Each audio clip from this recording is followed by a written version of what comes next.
تازەترین ڕێنماییەکانی خۆپاراستن لە ڤایرۆسی کۆرۆنا. ڤایرۆسەکە لە پێستی ساغ تێناپەڕێت و تا 10 خولەک لەسەر پێست زیندووە، بۆیە ئەگەر دەستکێشت لە دەست نەبوو مەترسن و تەنها دەست لە دەمولوتی خۆتان مەدەن. ڤایرۆسی کۆرۆنا لەسەر پارچە قوماش 6 تا 12 کاتژمێر دەمێنێتەوە و لەسەر ئاسن 12 تا 20 کاتژمێر و لەسەر ئیستیل تا 20 ڕۆژ بە زیندوی دەمێنێتەوە.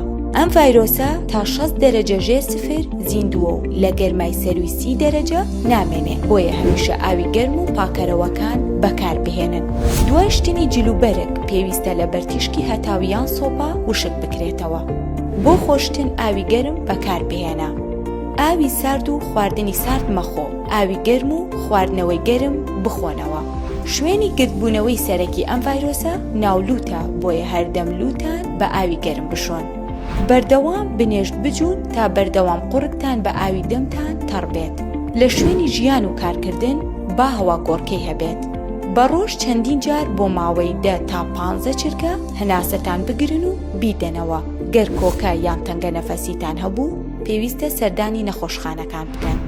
دوای چوونە دەرەوەت با ماوەی نێوانت لەگەڵ خەڵک کەمتر نەبێت لە متر و نیوێک. هەروەها پێڵاو سەرچاوەیەکی گرنگی توشبوونە بەو ڤایرۆسە، بۆیە بە هیچ شێوەیەک مەیبەنە ناو ماڵەکانەوە.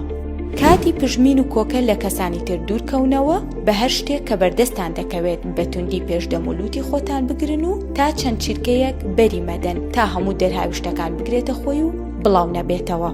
دەمامک لە شوێنە گوماناوەکان دەتوانرێت پارێزەرت بێت و هەروەها قوماش یاخود کلینیکس دەبێت و شک بێت و زوو بگۆڕدرێت.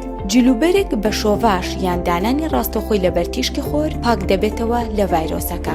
دوای شتنی دەست ئەگەر نەچوویتە دەرەوە کرێم یاخود ڤاسلین بەکاربهێنە.